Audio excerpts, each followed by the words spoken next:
हम पढ़ने वाले हैं पावर शेयरिंग। तो सबसे पहले टॉपिक आता है बेल्जियम।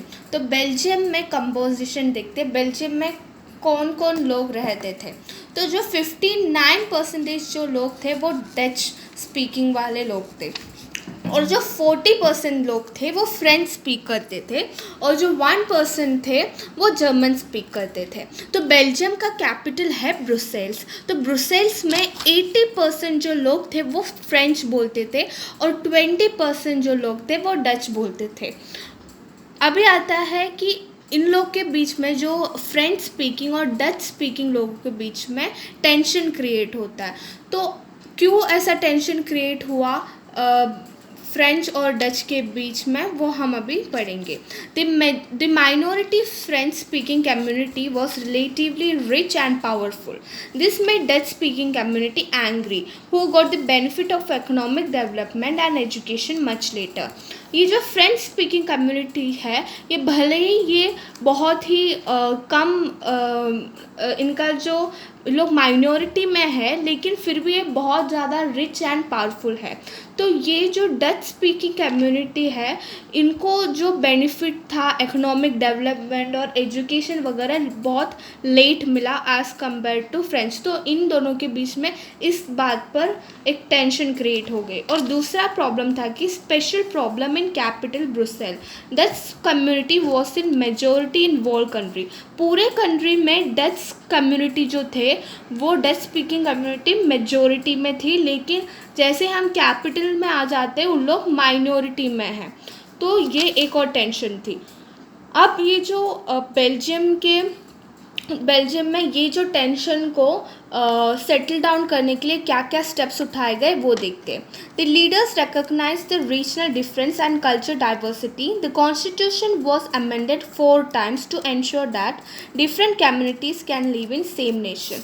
ये जो लीडर्स थे उन्होंने रिकॉग्नाइज किया कि दोनों डच और फ्रेंच स्पीकिंग कम्युनिटी का कल्चर डिफरेंस, और इन्होंने 4 times कॉन्स्टिट्यूशन को बदलाव 4 times कॉन्स्टिट्यूशन में बदलाव लाया।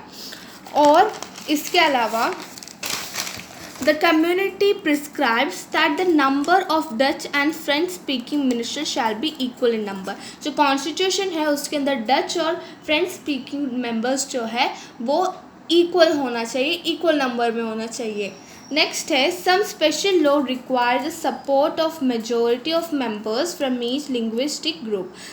दस no single community can make discussion unilaterally.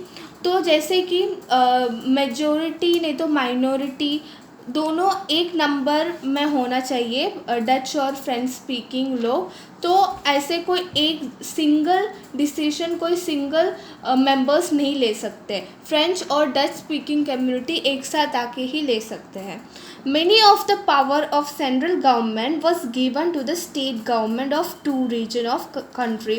बहुत सारे सेंट्रल गवर्नमेंट की जो पावर है वो स्टेट गवर्नमेंट को दिया गया। The state government was not subordinate to central government। जो स्टेट गवर्नमेंट है वो सबऑर्डिनेट नहीं है सेंट्रल गवर्नमेंट के। Brussels has a separate government which has equal representation of both communities। Brussels जो है उसको एक सेपरेट गवर्नमेंट दिया गया जिसके अंदर इक्वल रिप्रेजेंटेशन दिया गया डच और फ्रेंच स्पीकिंग लोगों के लिए। The French community accepted the equal representation in central government. जो फ्रेंच कम्युनिटीज़ जो थे उन्होंने एक्सेप्ट किया इक्वल रिप्रेजेंटेशन सेंट्रल गवर्नमेंट में। Apart from central and state government there is third kind of government. Central और स्टेट गवर्नमेंट के अलावा उधर एक और थर्ड काइंड ऑफ गवर्नमेंट भी बनाया गया। It is selected by the people belonging to one language French Dutch and Germany, no matter where they live.